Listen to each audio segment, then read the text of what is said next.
mesianco, breaking Major League en la ciudad del sol. Here in Miami, we know who's el campeón. Leo my team, sueles on the field, Alex wedding day team, como fechas un win. The trio Fabi singing muchachos, las familias se escuchan los barrios. Esta camiseta pinky la llevan todos los guachos. Los rookies quedan sin comentarios. Messi ambetea, tiki-taki gol. El estadio Chase bañado en gloria y sudor. Aquí se ama y se respeta el balón. Florida es tu casa, acostúmbrate al calor. Estate listo pa' mesianco. Estate listo pa' mesianco.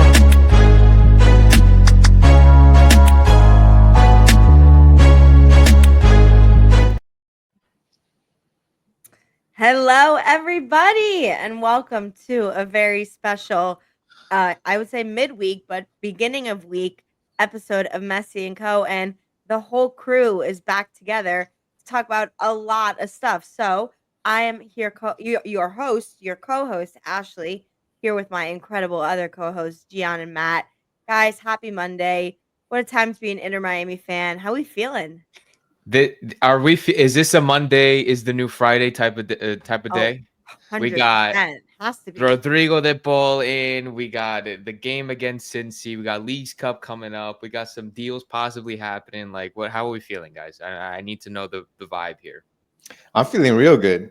I don't know about you guys, but it looks like you guys too. Maybe I'm feeling real good. We got a lot of good stuff to talk about today. A lot of fun topics, controversial stuff going on lately for Inter. I feel like we're always in controversy. Actually, lately, what am I talking about? Like, there's always controversy around us, but that's part of being the best team in the league. That's what we signed up for, bringing Messi. So I'm happy to talk about it. The crown is heavy. The crown is heavy. That's what they say. But I totally agree, and I'm also just like on a personal high because I went to New York this past weekend and saw a Blackpink concert. I don't know if many of our fans or people who listen know who Blackpink is, but just know it brought me a lot of joy. And their colors are black and pink. And so I felt like I was surrounded at an Inter Miami game because there was so much, and it's like the same shade of pink. So it's funny. Is that a band? Is that a person or like a group? It's a K-pop group. You said black and pink. Cool. Were there translators? No. They speak English, so they speak English. Okay. Some of the songs just have like Korean like lyrics mixed in with English lyrics. You mind singing this one? You want me to sing one? No, I think we're still working on Spanish currently. But no. Anyway, I'm excited, and it was a busy weekend outside of my plans, which was that Lionel Messi and Jordi Alba were unavailable to play versus FC Cincinnati in what was, a game with a lot of intensity and excitement surrounding it after knowing, that they kind of beat our butts the week before. We were bouncing back.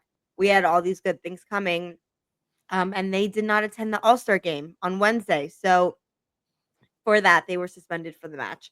Now, before we get into the match, I think we should just talk about the suspension and just kind of like the overall vibes of really what happened. Gian and I did kind of a little space that day right before the All-Star game, a Twitter space where we got some really fun interactions and people, good friends like Xavier from Lemon City, and then obviously Fabian Rankel, who's a big journalist in the MLS, having a good range of opinions, which I thought some fair, some harsh, but in the end, because they didn't play, they were suspended. MLS kept to their rules. What are we thinking?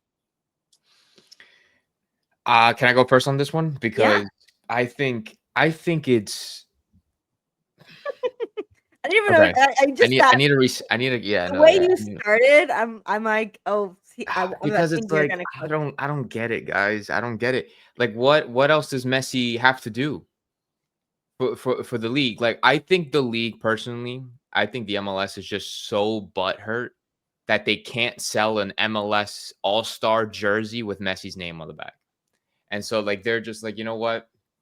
Let's suspend him too. I think, honestly, I say this because I think the MLS could have just given Messi a pass. I think Messi has done already so much for the league in terms of generating them money, attraction, like whatever it is.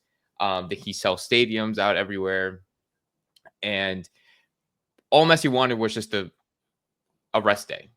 All Messi wanted was just a rest day. He's been playing week in, week out, Monday, Wednesday, Friday, or Wednesday, Saturday, Wednesday, Saturday, Wednesday, Saturday, back to back to back for weeks on end. And all he wanted was a rest day. And Jordi Alba, all he wanted was a rest day. And they try to get one, and they get punished for it against the best team, one of the best teams of the Eastern Conference at Chase Stadium. And I don't know. I think it's ridiculous. I think it's absolutely ridiculous. And I think the rule in general, not because it's just Messi, but I think the rule in general is just crazy. I don't like MLR All-Star games. I don't like All-Star games in general. I think it's stupid, especially in the middle of the season. It's a huge health risk for any player, any athlete in any sport, not just in soccer. And then losing Messi was huge. Losing Messi was huge for us. I think if we would have had him on Saturday, we definitely could have won. But at the end of the day, the team ended up holding their own. And I don't know how you guys feel about it, but I think that rule needs to be looked over. I think the whole MLS All-Star thing needs to be looked over and reviewed. Well, let's start with, first of all, the All-Star game is a stupid concept, and it's just idiotic. Yeah. To start off with, or at least when it happens, it's idiotic. I think the idea of celebrating the Sure. best is nice, and Sure. they just haven't figured out. And across all sports, like the best All-Star game that exists right now in the world is baseball, because it's pretty much, it's a home run derby. Like, it's things where the risk of injury is very low, and Sure. so like that makes it more interesting. I do think there should be a way to celebrate the All-Stars and do something fun with the fans, but and I'll let you go in a second, John. I just want to say, like, it's just this model in this way, it just doesn't work. It doesn't work. I agree. Well, baseball, I mean, it's hard to get injured anyways in a regular game. Like, I would what do you do in baseball anyways? As far as like All-Star games, I think it's stupid. The NFL, even in basketball and in the NFL, they think it's so stupid that in the NFL they actually play flag football, which is idiotic as well. And then in basketball, it's a glorified layup line. Like, they don't even actually play deep. Like, the All-Star game, I think, maybe started off as a good concept, even in basketball when it was East-West. Okay, things were kind of different when Jordan was around, Kobe was around, Wade was around. Like, things have changed. And I think things have changed across all spectrums of all sports, where there's even more money involved. Players are making more money. There's more money with TV deals, sponsorships, and all that stuff. There's more games, volume of games. Yeah, even in the NBA, they added another tournament, an in-game tournament. Here we've got, in MLS, we've got US Open Cup for those that actually play that now. We've got Leagues Cup, which is a made-up money grab tournament now. We've got FIFA Club World Cup. Like, it's just, there's no room for MLS All-Star game right now. It doesn't make sense. And in reality, it goes against everything that is football. I feel like that's like MLS talks about how they want to be or grow to be one of the biggest leagues in the world. And if they aspire to do that, well, maybe try mimicking what other leagues do as well. Like, it's just, they try to cater too much to the US public, where I think that is taking away from their grander or larger goal, which again is to be a bigger league. That's number one. The MLS All-Star game is stupid. It shouldn't exist. The second part is MLS made the MLS schedule. They knew that there was a FIFA Club World Cup. It's not like the FIFA Club World Cup came out of nowhere. They knew that existed. They knew teams could go far into that. Inter Miami, a team that they had 5 playing the group against stage. Yeah, yeah. They had Club World Cup. Yep. They made it out of the group stage. They went to the quarter. I think it was the quarterfinal, around the round of 16 quarterfinals. Then they come out of that. They play 5 games in 2 weeks. In 2 weeks, they play 5 games. They play a game 2 days before, or 3 days before the All-Star game. Then after the All-Star game, they're supposed to play another game in 3 days. And then 3 days later, they play Leagues Cup. Like, who are the idiots in MLS that are making the schedule and say, okay, this is a perfect time to put this All-Star game? That's point number 2. Point number 3, even Don Garber, before he announced, when they were already asking him, is Messi going to be suspended? He went on a whole discourse about how we need to understand how the Inter Miami has played a ton of games, that Messi has to rest, that this and that. I thought he was setting up to come up with an excuse to not suspend Messi. He laid out the reasons why Messi didn't play. And then he goes and still suspends him. How idiotic is that? And now there's discourse around the league and around other fans, and especially from these idiotic Cincinnati fans. Like, no one's above the league. No one, if Messi has to be bound by the rules. I'm like, bro, you know how many millions of people didn't give a shit about this league before Messi even arrived? Like, be real. Messi is above the league. Like, the whole reason Messi is here but that's exactly why they suspended him, because they didn't want Messi to be like this bigger or above the league. Bro, they're trying to gatekeep a league for no reason. Like, honestly, nobody gave a shit about this league 2.5 years ago. Well, let me not speak in absolutes. Millions of people. You want this league to grow? It's in your best interest. Don't pretend like this was some amazing league before Messi came on. We were here and we were doing great before Messi, and then they show like half-empty pictures of half-empty stadiums. Like, nah, man. Messi is here. If you want the team to grow and this league to grow, you need players to start coming. You have players that are young guys. Instead of going to play in Mexico, instead of going to play in smaller Premier League teams, are coming here to grow before they go to Europe. You have guys in their prime like De Paul playing at age 31 in Atletico Madrid coming over. These are things that if Messi wasn't here, if the spotlight wasn't here, these players would not be coming here. Messi is making it okay, not as an embarrassment to come to MLS, not a let me wait till I'm retired to come to MLS. He's making it okay and acceptable by the world of football players to actually come here and play. This is how it begins, guys.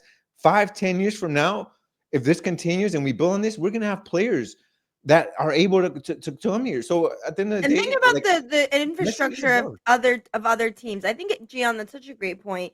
And it was also the first sentence you said. You said, "What else do you want Messi to do? Like put him in a clown suit and walk around and like read an English dictionary? Like, what else are you asking him that you will make you like American fans, MLS fans feel better?" Because let me tell you something, and I promise, even if I wasn't a South Florida resident, I feel this way because you see greatness. The way he is playing 90 minutes every single match is such an honor to the league, and the way the revenue he is bringing to the league that gets distributed to all of the teams so that they can invest in their youth and their infrastructure, and they're getting new soccer fans that are now young players playing soccer and meeting new people in their community. I'm sure you see now American kids wearing Messi jerseys, then you meet other people, etc. Like, what he does for the league, what he's doing for the infrastructure, what he's doing for every single club. And more than that, he's not doing it by name. He's doing it by how he plays on the field. He's doing it with like how his job. He's doing his job amazing. He had 16 goal contributions in the previous 7 games against some of the best competition in the league and in the world. He is playing 33 goal contributions. Like, you're it's not someone he's in his twilight. He's not doing that much. He's just kicking the ball around, only playing 60 minutes. He's not here for the check. Games, your MLS is getting viral clips. People are going and filling stadiums with their team jerseys now because they're like, wow, now I want to support my team and watch. And it's because of Messi, and the disrespect that people are showing it for this is so, to me, unbelievable, because he's putting it every single game, is giving 100%. Isn't that better than giving 50% and coming to a few events? Like, what do you want? This could have been avoided. Number one, with the scheduling, that could have been avoided.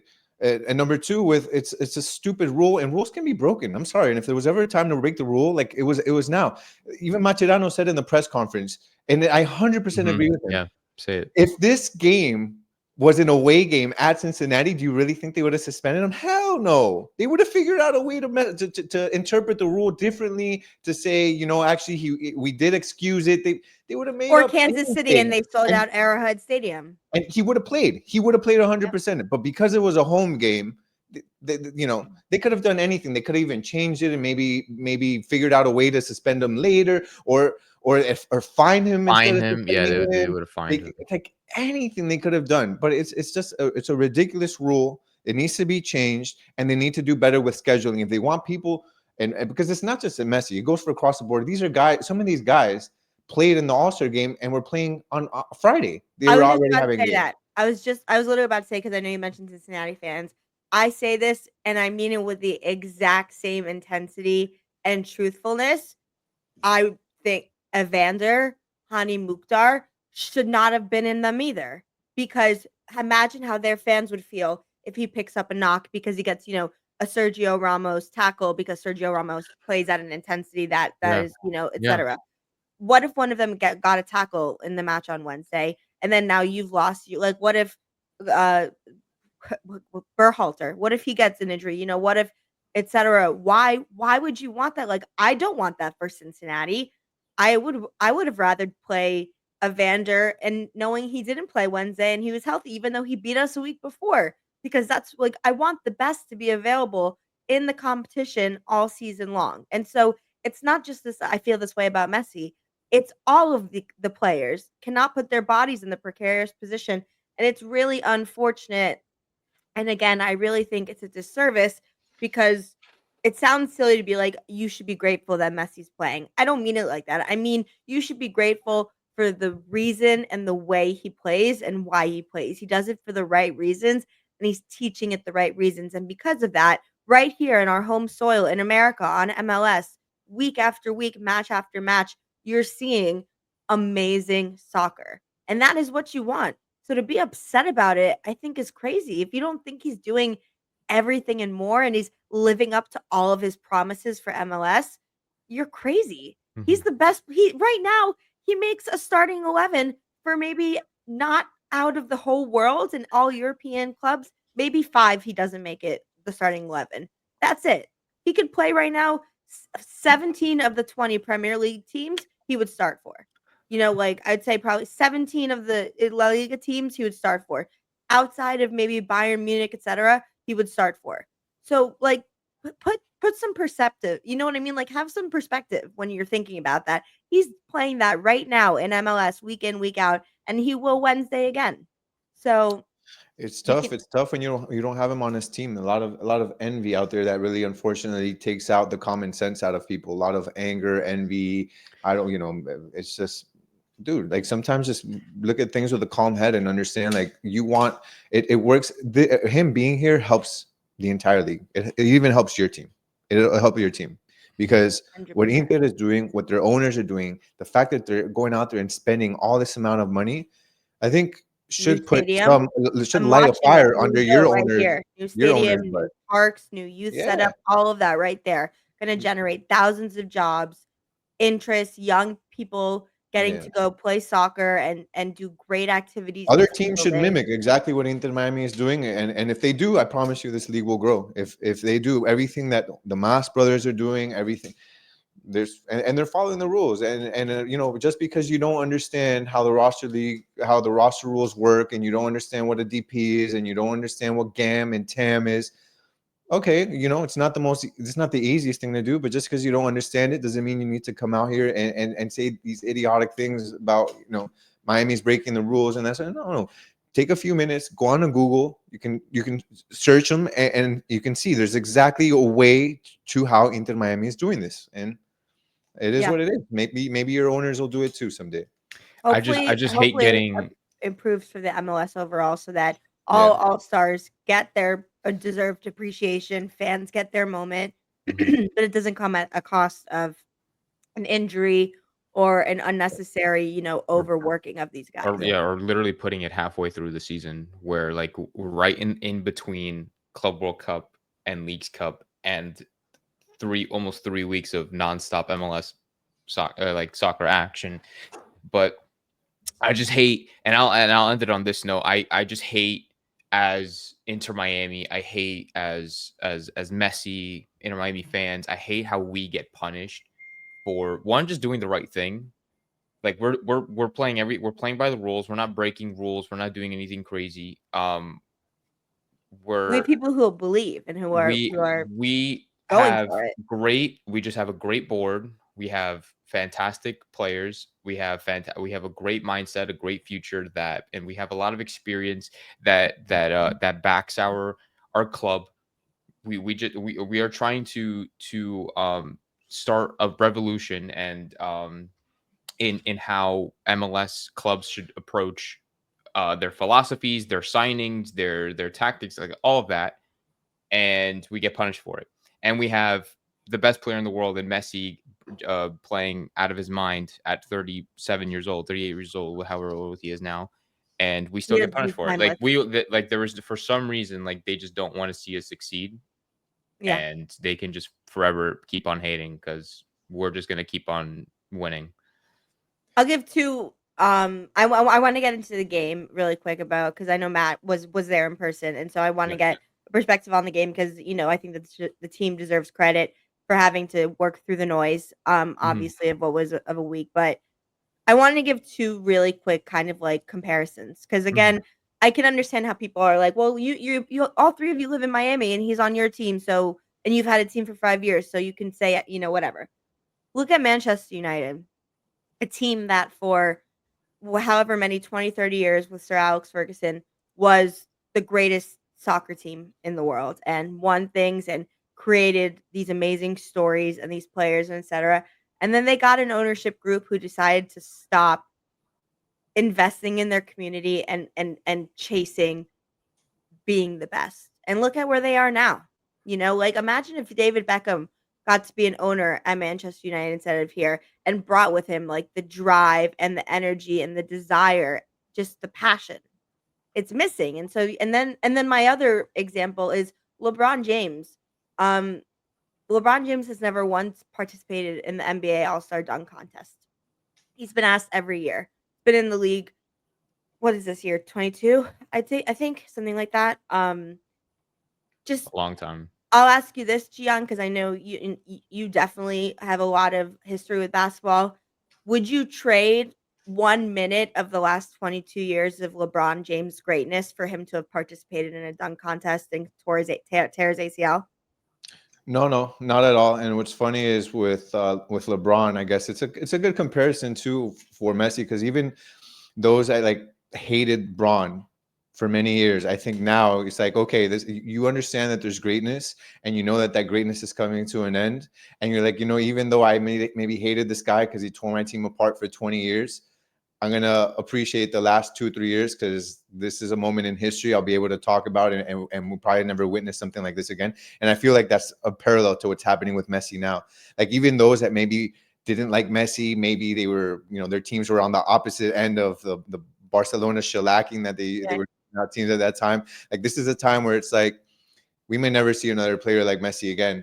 Maybe appreciate the last few years. So there is a parallel between Bron and James in that sense. Yeah. Like, it's coming to an end, bittersweet, but just like Bron, man, these two guys somehow they're still playing amazing. Like LeBron never did the dunk contest. He's like, I don't want to risk myself. I don't want to risk it. And you know what? Like, look at what we got to witness for 23 years for it. And I think it's important to think about that. But so for all you basketball fans, you make sure to like and subscribe. Yeah, please do, because we also on the channel we have 5 on the Floor, which is a phenomenal podcast about the Miami Heat and the NBA. So we look and that's the merging and intersection of sports and sports fans. That's also part of what Messi is doing for MLS and for America, right? Like it's a whole new culture and a whole new side of sports that people weren't really familiar with. So I think it's cool. I think we've given our perspective on this. I think we've given good points. I'd be more than interested if people had counterpoints, other statistics, other things to think about. Comment, let us know. I think it will be one of those things that there will always be people on both sides of the coin. But for now, we move and we start Leagues Cup. But we did have to play that game on Saturday against Cincinnati, and the vibes I imagined before were a little nervous because we knew we didn't have 2 of our best players playing. But Matt, tell us about it. Ended in a 0-0 draw and an important point. Yeah, I mean, so the game was honestly, I thought the game was fantastic. It was very entertaining. For an Inter Miami fans, I think all the diehard fans could really appreciate a game like that. No Messi nor Jordi Alba. There was obviously a lot of worry, a lot of fear that the team would get destroyed like how we did last time, 3-0 away from home. And but no, I thought Inter Miami with a lack of two of their best players playing Bangkok Remaski in a position he's never played before, seeing Fafa Biko get a start, which I feel like is the first time that we've ever seen happen. I thought we played great, and we played against the number one. We did play against the number one team in the East. They moved down to second now after the tie. And we were able to hold them down. They got a lot of opportunities to score against us. We defended well. We had a lot of opportunities to score. They defended well. It was a great back and forth game, and Inter Miami should be proud of themselves. The fans should be proud of the performance that they put out without some of their best players.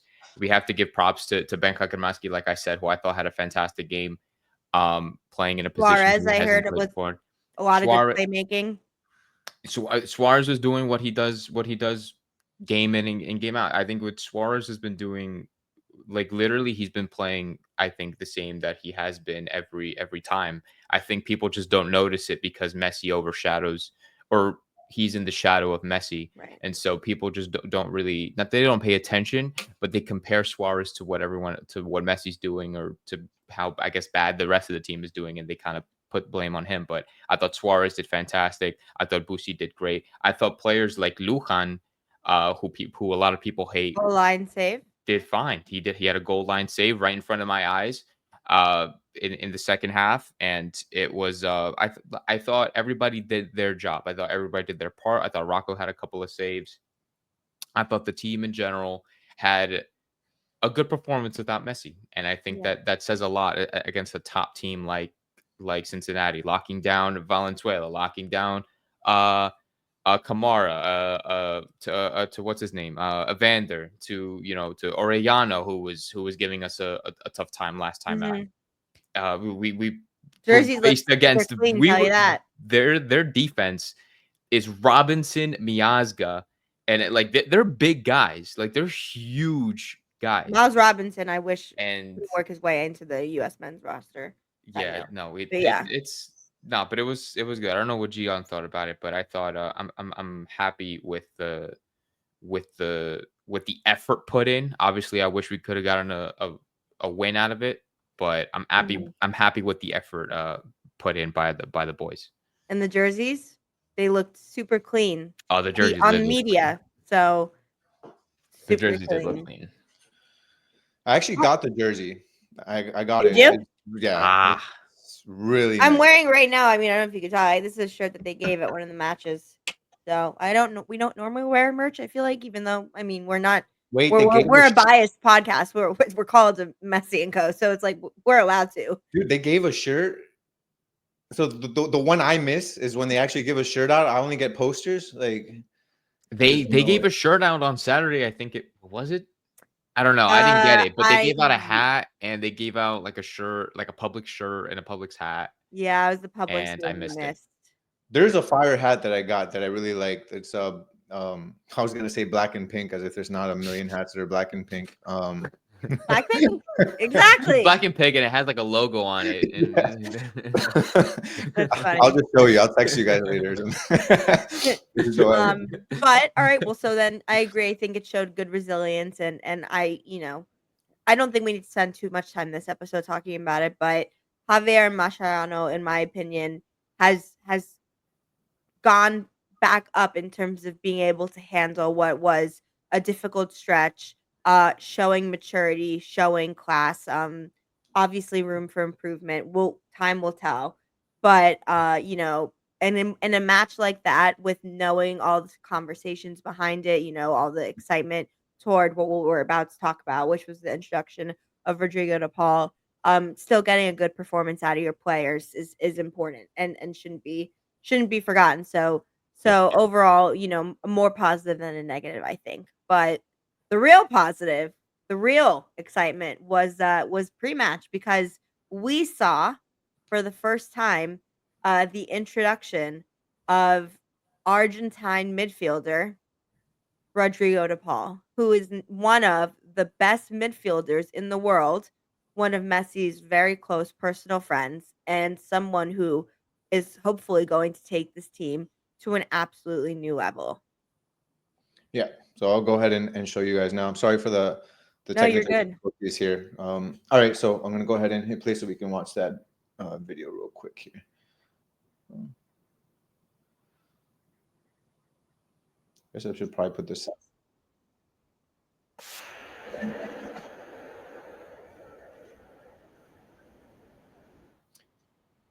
There's that one, and then got a couple more. And So then there's him walking on the fields was pretty cool. I thought with his kids was a pretty cool moment. Keep going, keep going, keep going. Yeah, yeah. I thought that was really cool. Obviously, everyone was excited to see him, and it's just pretty amazing. Pretty amazing that Inter Miami have pulled this off, and so. It's honestly insane to get somebody like Rodrigo De Paul, two-time Copa America winner, World Cup winner, Finalissima winner, just spent the last 4 years at Atletico Madrid at the highest level, played Champions League games. Like he is and he's 31 years old. So like he's still, I don't want to say his prime, but he's still at like peak conditions. Like he's still at peak level. And like what we talked about earlier, like Inter Miami are kind of breaking this threshold of like attracting players that are not just like coming like after the retirement. They're attracting certain players at their peak. Yeah. Like 31, you're at your peak nowadays in this game. And I know for a fact, even Rodrigo, if he signed a 4-year deal, and even if he doesn't stay the 4 years, like let's say he only stays for 3 years, where he'll still like want to play after. He'll probably go back to like Argentina or something like after 3 or 4 years, and he'll still be able to play. And it's like it's great. I think it's fantastic for the league. It's fantastic for Inter Miami, and having Rodrigo De Paul being implemented into this team is just exciting to think about, and I can't wait for that to happen. I can't wait to see it for the first time. Yeah, I mean, we can't be naive. We also know that a big reason why he's here is because of Messi, but I still think that's important that he is here because of the fact that him being here, again, just makes it more acceptable that you can be in your prime and you can be in MLS. And other players are going to see that. And other players are going to go and maybe not just come to Inter Miami, but go to other teams around the league, big teams, small teams all around, because they're going to see that other players are doing it as well.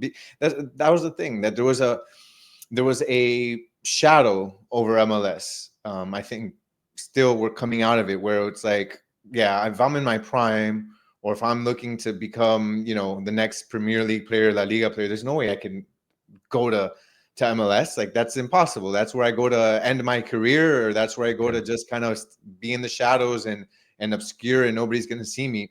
But now there are scouts from all over the world coming to see MLS, coming to see Inter Miami. So this is, I think, great. And, I think growing the league is going to be incremental. It's not going to be from one day to night, but this is how it starts. So I think that's important. And also, I wanted to add one thing. I didn't get a chance to say anything about the game against Cincinnati, and I'll make it very brief. I really liked how the game flowed. I liked that the ball moved around more. I understand it was because Messi obviously wasn't there, but I thought that was a bright spot. The ball flowed very well. I loved Suarez taking on that playmaking role. He had some excellent passes going into the area, into Fafa. I loved having Fafa run up that left wing, Tadeo Allende running up that left wing. But one of the biggest things that I really enjoyed is, and I think this is probably the most overrated, not overrated, underrated weapon that Inter Miami has, and it's Aviles. Toto Aviles, for me, is one of Inter Miami's most underrated offensive weapon. It sounds weird, he's a defender, but offensive weapon. Because when he is allowed to or encouraged to dribble the ball, he can take that first line of defense, or whoever's that first line of the opponent, and he opens up a space. The moment he breaks a line, he has the ability to pass and put a through ball, and he did that a couple of times, and I've seen him do that before. And I think that that's something that Inter Miami doesn't have. We had quite a few of those from him and from others on the team that put through balls from our defensive line into our attackers who are making runs into space. I hadn't seen much of that before this game, and I loved it. So I just hope that when Messi comes back, we can still lean a little bit more into that, and that just opens the spaces and the options that Inter Miami has. So I really like that. It was a tie game, but I think it was one of the best games Inter Miami played for some time, in my opinion. Yeah, good. I mean, I think it's great that we made the most of what was obviously a controversial, weird week for the team. We got the De Paul introduction. We got a good point, and look, you're seeing De Paul is like you said, he's still in his prime, playing amazing. We're seeing reports that Son Heung-min from Tottenham may be going to LAFC, and people saying he's not quite what he was. Well, he was amazing, and his good is still better than a lot of people, right? So he's still 33 years old, has a lot to give. Thomas Muller from Bayern Munich, Oh my I think God, he's 33.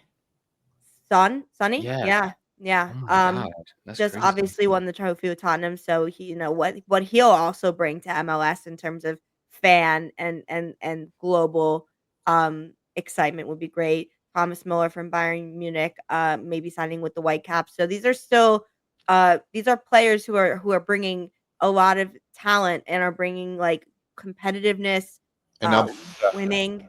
to Inter Miami. Yeah. So 100%. So now all that's left to discuss and what's coming up and what we're really excited about is the Leagues Cup, which is starting this Wednesday. Inter Miami kicking off against the first group stage match against Atlas. How are we feeling? How are we feeling about the tournament in general? Obviously, off of the heels of another, big tournament that we obviously was the World Tournament that took a lot out of everyone. But this is a tournament where I think you're seeing a lot of very strong Liga MX sides who have been investing a lot in their squads as well. We won 2 years ago Messi's first season in what was, undescribable, amazing fashion. But I would still say, especially now with De Paul, Inter Miami are favorites and should make it far in the competition, and it should be really fun and exciting. And yeah, how are we feeling about this first match, about the group, and about the tournament?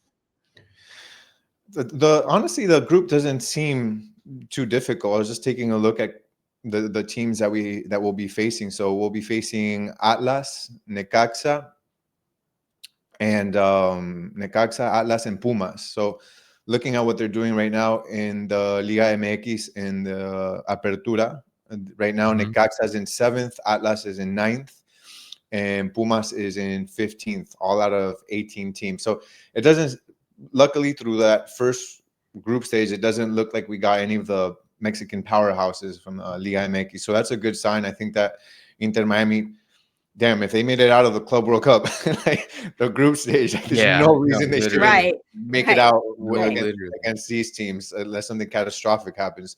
But, and then you add, I mean, De Paul wasn't initially in the roster for Leagues Cup, but there is a window where they can still add him. So I wouldn't be surprised to see him maybe make his debut against maybe in the first game coming up. So we'll have to see about that. But this team really should win it. There's nothing that can come to mind right now that would point that they shouldn't. Honestly, they should win.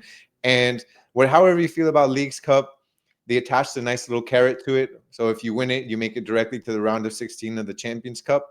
So that's important. If you come in second or third, you also make it to the first round.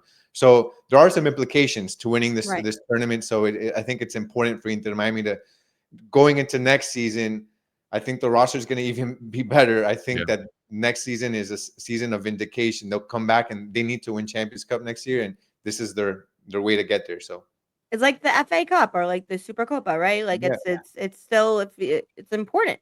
Yeah.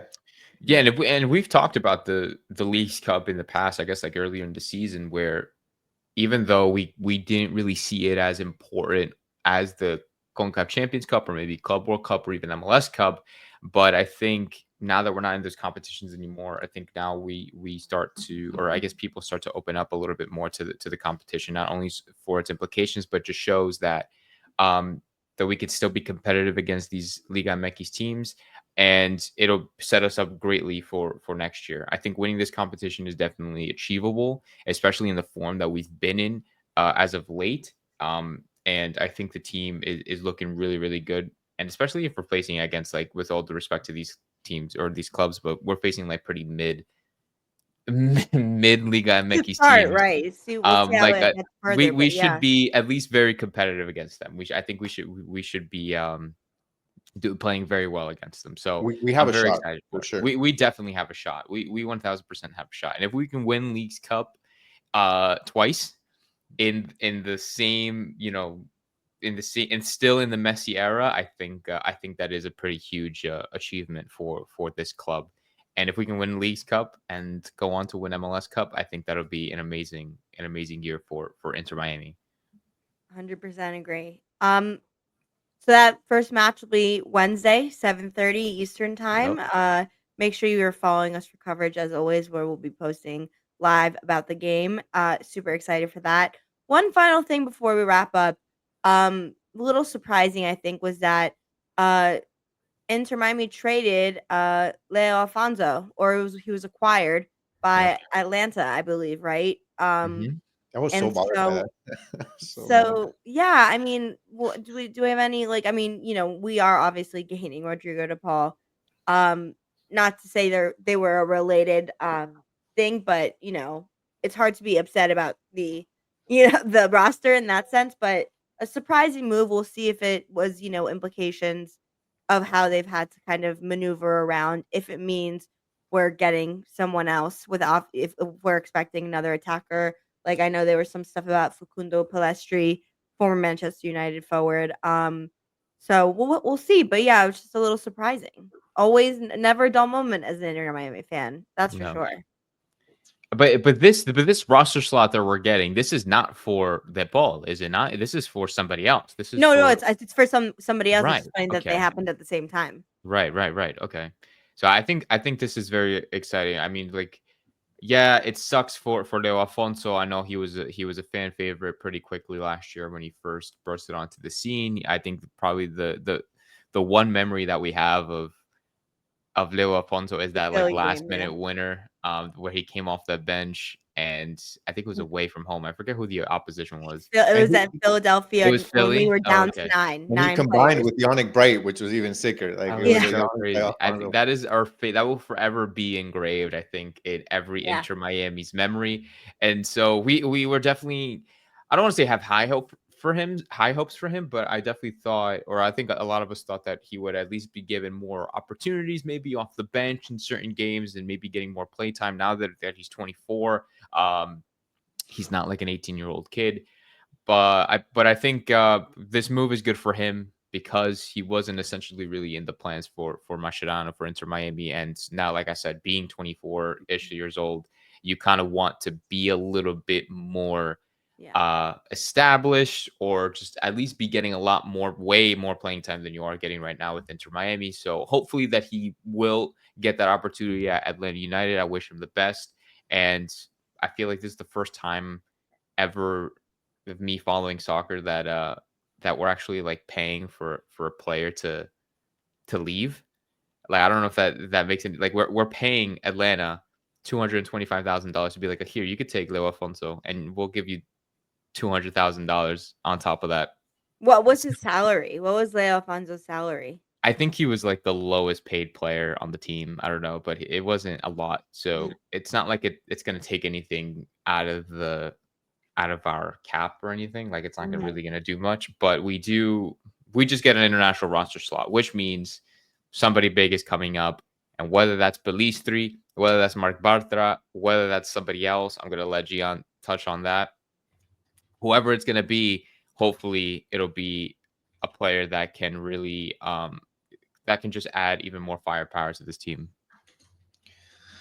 I'm still trying to figure out what the heck Inter Miami is doing with that transaction. It makes no sense. I put it in ChatGPT to try to figure out what the hell they were trying to do with it. What do And you ChatGPT returned an error code. Like it was like I don't get it.